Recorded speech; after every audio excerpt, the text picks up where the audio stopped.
Ini bukan iklan makanan seperti yang kamu bayangkan. Kalau suaramu dibeli 500.000 buat 5 tahun, sama dengan 273 perak sehari, atau 300.000 dibagi 5 tahun, kamu cuma mendapatkan 168 perak, yang artinya hanya serpihan kecil kulit ayam crispy. Apakah sepadan? Suaramu sangat berharga, tak bisa ditukar apapun. Sayangi suaramu, tolak politik uang.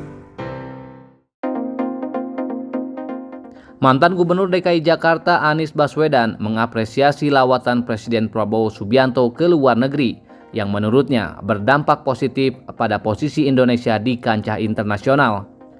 Anies menilai Prabowo berhasil menunjukkan kewibawaan dan menciptakan kesetaraan dalam pertemuannya dengan para pemimpin dunia yang memperkuat citra Indonesia sebagai negara yang dihormati dan dipandang setara dalam hubungan global.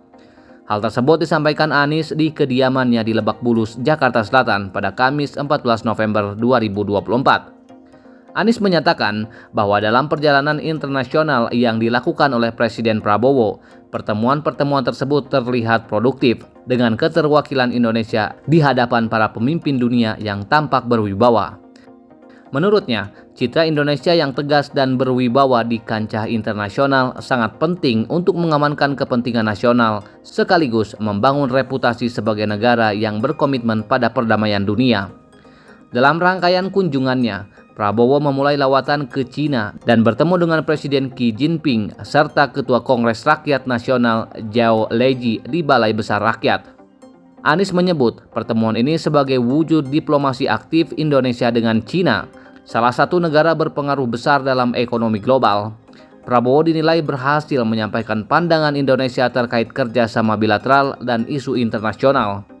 Selanjutnya, Prabowo melanjutkan perjalanannya ke Amerika Serikat, di mana ia bertemu dengan Presiden Joe Biden dan Menteri Pertahanan Lloyd Austin.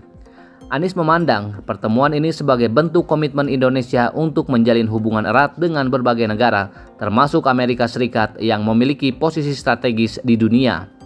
Anies menekankan bahwa momen ini penting bagi Indonesia dalam menyampaikan posisinya terkait berbagai isu internasional, termasuk stabilitas di kawasan Asia Pasifik.